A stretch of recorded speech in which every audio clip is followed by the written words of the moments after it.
같이 하겠습니다. 치유와 회복되어 세계를 품자. 치유와 회복되어 세계를 품자. 올해 우리 교회에 주신 또 표 같이 하겠습니다. 사랑하고 화합한 한 해.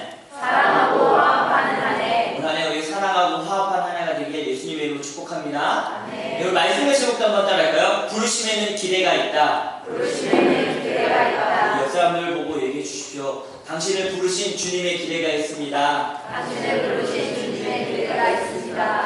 제가 별로 인생을 많이 안 살았지만 정말 감사하고 기쁜 일이 뭐냐면 바로 예수님으로부터 하나님의 자녀로 부르심을 받았다는 것입니다. 그래서 제가 한번 생각해보면 만약에 하나님이 저를 부르시지 않았다면, 하나님의 백성을 부르시지 않았다면 그저 그런 인생으로 삶의 목적도 잘 모르고 그냥 그렇게 살지 않았을까. 근데 주님께서 부르셔서 인생의 참 기쁨과 삶의 목적을 알게 된 게 너무 감사하고 기쁘고 즐겁습니다. 여러분들 그렇지 않습니까? 하나님이 여러분을 부르셨습니다. 네. 그래서 우리가 부르심을 받았는데 뿐만 아니라 저는 또 이렇게 목회자로 부르심을 받아서 이것이 더 감사하고 기쁩니다. 하나님께서 여러분을 하나님의 사람으로 부르셨습니다. 아멘? 아멘이십니까? 네, 그렇죠. 그런데 하나님 또한 여러분을 각자의 모습에서 또 하나님의 사람으로 세우고 계시는 것을 여러분 믿으시기 바랍니다. 오늘 구원받은 백성으로 부르실 뿐 아니라 주님의 일꾼으로 삼으셨습니다. 오늘 본문의 이야기가 예수님이 제자를 부르시고 그리고 사도도 세우시는 이야기가 오늘 본문의 이야기입니다. 자, 근데 주님이 우리를 부르시고 세우시고 일을 맡기실 때는 주님의 분명한 의도가 있고 주님의 기대가 있다는 겁니다. 옆 사람 보고 얘기해 주십시오. 당신을 부르신 주님의 기대가 있습니다. 당신을 부르신 주님의 기대가 있습니다. 네, 그냥 부르신 게 아니에요. 주님께서 우리를 부르신 이유가 있다는 거죠. 우리 제자들을 부르신 그 첫 번째 이야기가 13절에 나오는데 13절 말씀 같이 한번 읽어볼까요? 읽어봅시다. 시작. 또 산에 오르사 자기가 원하는 자를 부르시니 나오십니다. 아멘. 첫 번째는 예수님이 부르셨는데 어떻게 제자들을 부르셨냐면 따라합니다. 주님이 원하는 자를 부르셨다. 원하는 자를 부르셨다. 예수님이 12명의 제자를 부르셨는데 그 제자를 어떻게 부르셨냐면 주님의 마음대로. 주님의 마음에 드는 사람 그냥 주님의 마음대로 부르셨다는 거예요. 여러분 예수님이 제자를 부르시는데 어떻게 부르셨냐면 자기가 원하는 대로 원하는 자들을 부르셨다라고 오늘 마가복음에서 기록되어 주고 있어요. 어떤 이 회사 같은 데서 사람을 채용할 때 어떻게 채용을 하냐면 물론 이 자격을 갖고 이제 하지만 대부분은 인사부에 있는 사람들이 뭐라고 얘기하냐면 어떤 사람을 뽑는가 하면 회사에서 시키는 일을 잘 할 것 같은 사람, 말 잘 들을 것 같은 사람, 학교, 성적, 외모 이런 것보다도 이 사람이 회사의 일을 얼마나 감당할 수 있는가, 회사가 얼마나 이 사람을 원하는가를 보고 뽑는다고 합니다. 그래서 결국 그 얘기는 뭐냐면 회사가 필요한 사람, 원하는 사람을 뽑는다는 겁니다. 주님이 어떤 사람을 제자로 부르시냐면 오늘 분명하게 이야기해 주는데 따라합시다. 주님이 원하시는 사람. 주님이 원하시는 사람을 제자로 부르셨다는 거. 이거를 반대로 뒤집어서 이야기하면 뭐냐면 따라합시다. 부르심을 받았다면 나는 주님이 원하는 사람이다. 그렇죠. 제자를 어떻게 부르셨대요? 원하는 자들을 부르셨대요. 주님이 마음에 드는 사람을 부르셨대요.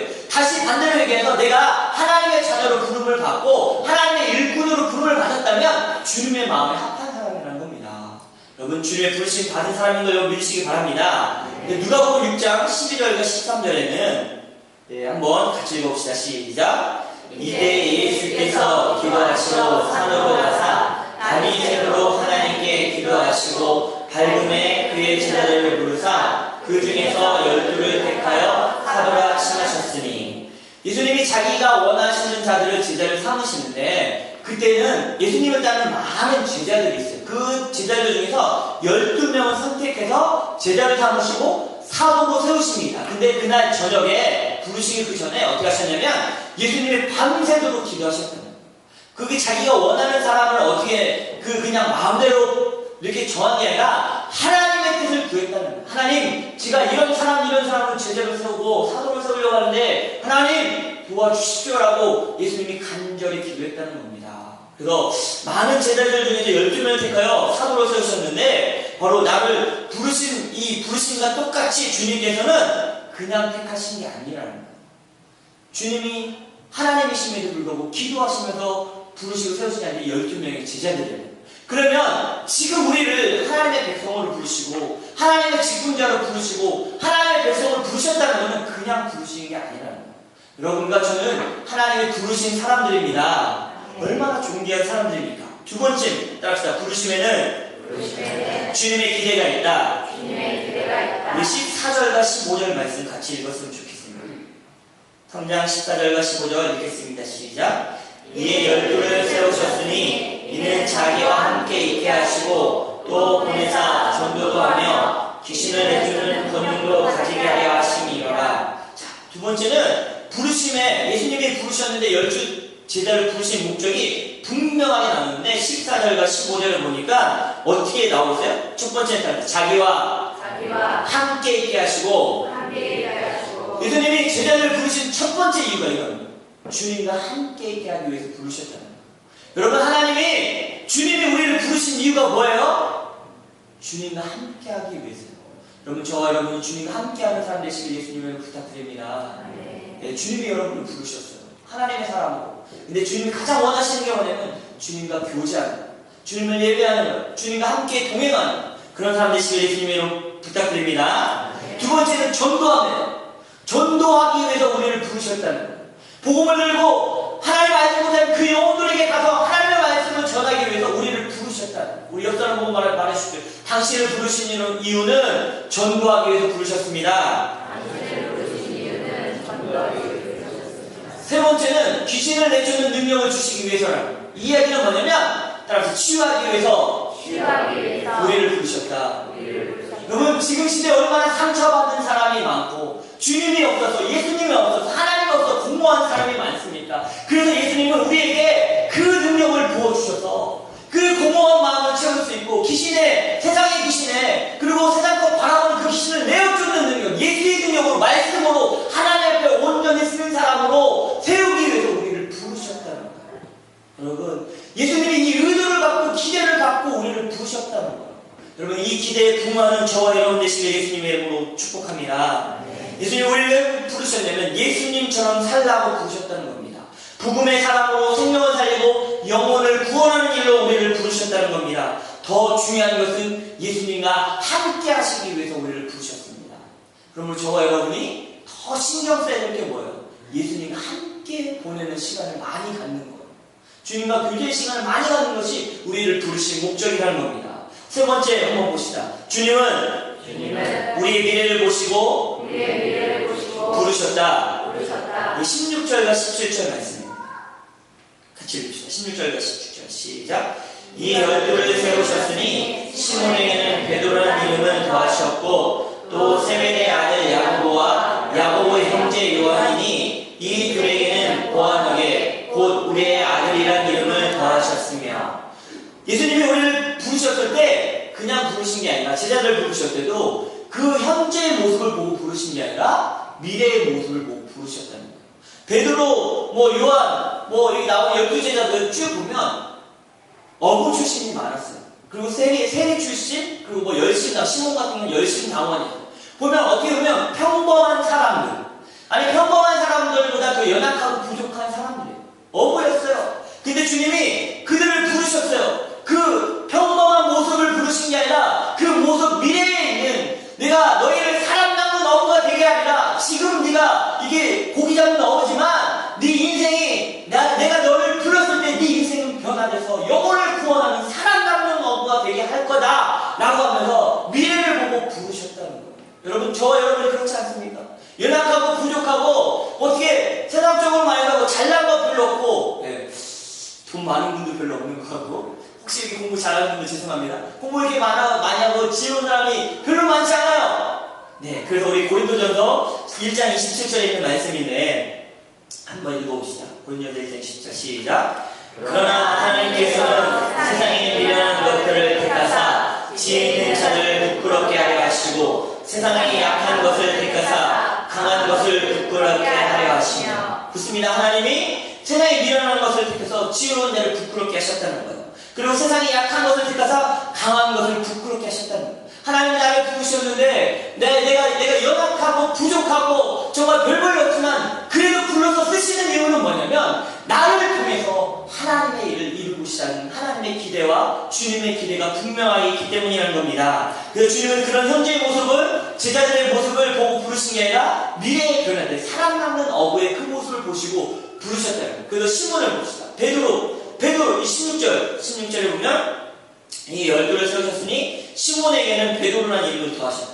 시몬을 부르시면서 베드로, 반석이라는 그런 이름을 주셨어요. 시몬은 원래 다혈질적인 사람이에요. 그리고 좀 약간 팔랑귀예요. 어떻게 보면 이 열정적인 사람인 것 같지만 잘 이렇게 마음이 변했던 사람이에요. 내가 주님을 위해 죽겠습니다 하고 금방 배반했던 사람이에요. 근데 그에게 반석, 단단한 반석이라는 이름을 주셨어요.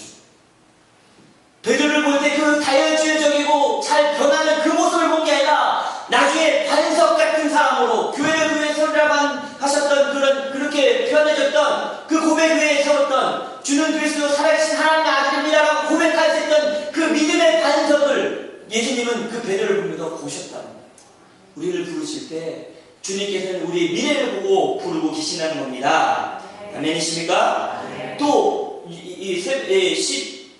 7절 말씀 같이 읽어봅시다. 시작. 또 세베대의 아들 야고보와 야고보의 형제 요한이니 이 둘에게는 보아하게 곧 우리의 아들이라는 이름을 더하셨습니다. 여러분 야고보와 요한은 명예욕이 강했던 사람이에요. 그런데 예수님한테 찾아가서 어머니를 치맛바람을 이용했죠. 어머니에게 부탁을 해서 주님의 나라에 임하실 때 주님이 이 정부를 얻고 이 왕이 되시면 내가 우편 좌편 이렇게 좀 세워주십시오 하고 이런 명예욕이 있었던 사람, 그리고 우리의 아들이라는 것이 불같은 사람들이었어요. 근데 그 현재의 모습이 아니라 여러분 야고보가 어떤 사도가 된지 아세요? 주님을 위해서 제일 첫 번째로 순교당한 사람이 야고보 사도입니다. 그리고 요한은 어떤 사람이에요? 끝까지 남아서 반모섬에서 고난을 당하면서도 요한계시록을 기록했던 사람. 그들의 모습은 천지의 모습은 연약하고 부족하고 좀 잘 변질되고 변화되고 이런 사람이었는데 주님은 그 모습을 기대하신 게 아니라 미래에 변화돼서 하나님을 따르고 믿음의 반석이 되는 그런 사람을 부르셨다는 거예요. 저와 여러분을 이렇게 부르셨다는 겁니다. 주님은 우리의 현재의 모습, 연약한 모습이 아니라 주님 안에서 변화된 모습을 기대하면서 우리를 부르셨습니다. 여러분 주님 안에서 기뻐하시길 바랍니다. 네 번째입니다. 네 번째는 따라합시다. 부르심에는 후회가 없으시다. 로마서 11장 29절에 있는 말씀인데 한번 같이 읽어볼까요? 시작. 하나님의 은사와 부르심에는 후회하심이 없느니라. 여러분 따라서 하나님의 은사와 부르심에는 후회함이 없다. 여러분 하나님께서 우리를 당신의 백성을 부르시고 사명을 주시고 은사를 주신 것은 절대 후회함이 없다는 거예요. 가끔씩 우리에게 이런 질문을 할 때가 있어요. 내가 왜 직분자가 됐지? 내가 왜 찬양팀이 됐지? 내가 왜 목회자로 부름을 받았지? 내가 왜 모태신앙에 자라서 이렇게 살았지? 왜 주님이 나를 이렇게 부르셨지? 그런데 오늘 로마서 11장 19절에 이렇게 말해줬어요. 하나님의 은사 부르시면 후회함이 없다는 거예요. 여러분 하나님은 나를 부르신 것을 절대 후회하지 않는다는 거예요. 필요하기 때문에 부르셨다는 거예요. 나를 그 포지션에 맞기 때문에 주님 우리를 부르셨다라고 말해주고 있어요. 그러면 우리는 질문이 생깁니다. 그러면 가룟 유다는요? 12제자들의 가룟 유다도 있잖아요. 오늘 본문에 나오는 19절에 또 가룟 유다는 예수를 판자합니다. 예수를 판자 가룟 유다는 부르신 거 후회 안 하시나? 여러분 주님이 가룟 유다를 택하신 것 외에는 후회가 없으십니다. 그런데 택하실 때는 분명한 의도와 그리고 기대를 갖고 부르셨다는 거예요. 근데 이에 대한 답이 있습니다. 로마서 11장 30절입니다. 여기 없죠? 제가 읽겠습니다. 너희가 전에는 하나님께 순종하지 아니하였더니 이스라엘이 순종치 아니함으로 이제 긍휼을 얻게 하려 하십니다. 이게 로마서 11장 29절. 하나님의 은사와 부르시면 후회가 없느니라 라고 하면서 30절 바로 이어서 나온 게 그 이 말씀. 로마서 11장 30절. 너희가 전에는 하나님께 순종하지 아니하더니 이스라엘이 순종하지 아니함으로 이제 긍휼을 얻게 하려 하십니다. 하나님의 은사와 부르시면은 후회가 없는데 이스라엘이 우리가 부름을 받은 우리가 하나님께 순종하지 아니함으로 그것들을 받지 못한다라고 말해주고 있어요. 결국은 뭐냐면 하나님의 부르심과 은사에는 후회하심이 없는데 근데 하나님 기대를 가지셨어요. 주님의 기대를 가지셨어요. 변화가 일어나고 그 영혼이 쓰임받기를 원하셨어요. 근데 순종하지 않았다. 하나님의 말씀을 순종하지 않았다는 것을 이해하고 있습니다. 주님의 부르심에는 후회가 없으신데 우리의 순종의 문제가 그 부르심으로 살거나 아니면 주님과 상관없는 삶을 살게 한다고 말해주고 있습니다. 여러분, 주님의 사람으로 살아가시길 예수님의 이름으로 부탁드립니다. 네. 옆 사람 보고 주님의 부르심에 순종하십시오. 주님의 부르심에 순종하십시오. 그러면 어떻게 그 부르심에 순종할 수 있는가? 자, 주님은 기대를 가시고 의도를 가지시고 우리를 부르시고 하나님의 사람으로 부르셨습니다. 복음의 사역자로 때로는 직분자로 부르셨습니다. 하나님의 사람들을 부르셨습니다. 근데 그런 주님의 뜻을 이루고 이 땅에 살다가 수도 있지만 포기하고 자기 삶을 그냥 살고 그렇게 살 수가 있습니다. 가룟 유다처럼 배반하는 사람이 있을 수도 있다는 거예요. 주님이 부르셨음에도 불구하고 그것은 순종의 문제라는 것입니다. 자, 그러면 순종은 어떻게 될 수가 있습니까? 따라합시다. 주님을 사랑하면 된다. 주님을 사랑하면 된다. 다시 한번 따라. 순종은 주님을 사랑하면 된다. 주님을 사랑하면 된다. 어떻게 우리가 주님 앞에 순종할 수 있냐면 주님을 사랑하면 돼요. 따라서 사랑하지 않으면 자꾸 계산하게 된다. 제가 그렇더라고요. 이번 주의 삶을 돌아보니까 자꾸 제가 뭐를 계산하고 있는 거예요. 아, 이거 얼마지? 이거 뭐지? 이건 어떻게 되지? 자꾸 계산하게 되는 거예요. 가테말라 성사님, 우리 가테말라 단성교 가기로 했는데 성사님한테 새벽에 문자가 와요. 요즘 이 남미와 이 중미에서 이 소두증이라는 그 바이러스, 모기를 통해서 바이러스가 임신부들이 물리면 그 아기를 낳았을 때 뭐 몇 분지 몇백 분지 1의 확률로 머리가 작은 아이가 태어날 수가 있대요. 죽을 수도 있고. 그게 신문에 나니까 걱정이 된다고 이게 온 거예요. 그러니까 저도 순간 당황스럽게 막 자꾸 기다려. 이거 가면 어떻게 되지? 안 되지? 뭐 이런 생각이 드는 거예요. 근데 제가 정말로 그 같은 말을 더 많이 사랑한다면 그런 걸 계산해서 할 수 있겠는가? 거기 살고 계신 성사님도 계신데 자꾸 이 생각이 드는 거예요. 여러분, 우리가 주님 앞에 왜 순종하지 못하는지 아세요? 주님의 부르심에 왜 그 기대에 부응하지 못하는지 아세요? 순종하지 못하는 이유는 주님을 많이 사랑하지 않기 때문에, 주님보다 다른 걸 사랑하기 때문에 그 다른 것에 순종하는 거예요. 따라하십시오. 주님을 사랑해야 순종할 수 있다. 순종하면 기쁨이 찾아온다. 그래요. 우리가 순종하면 기쁨이 찾아옵니다. 여러분, 사랑으로 순종하는 사람들에게 예수님의 이름 부탁드립니다. 여러분, 주님보다 더 사랑하는 것에 순종하니까 주님 앞에 순종하지 못하는 거예요. 우리가 물질을 더 사랑하면 주님보다 물질 앞에 순종하게 됩니다. 내가 세상의 것들을 더 사랑하면 주님의 말씀보다 그것에 순종하게 됩니다. 우리 하나님의 말씀을 사랑하고 주님을 사랑하는 사람 되시길 예수님의 이름 부탁드립니다. 여러분, 따라합시다. 부르심에는 기대가 있다. 예수님이 우리를 주님의 백성으로 부르셨고 또한 주님의 이름으로 세우셨어요. 특별하게 어떤 사람은 직분자로 세우시고 어떤 사람은 목회자로 부르시고 어떤 사람은 선교사로 부르시고 어떤 사람은 세상에 나가서 평신도지만 나가서 하나님의 복음을 전해야 될 그 사명을 가진 걸로 부르셨다는 거예요. 그렇다면 그 기대가 있는데 그 기대를 이루고 살아야 되지 않겠습니까? 주님이 12세자를 세우셨듯이 오늘도 그의 백성들을 세우고 계시는데 저와 여러분이 그 앞에 순종하는 주 부르심의 기대를 응답하는 그런 사람들에게 되길 예수님의 이름으로 축복합니다. 같이 찬양하겠습니다. 주를 위한 이곳에 찬양하겠습니다. 주를 위한 이곳에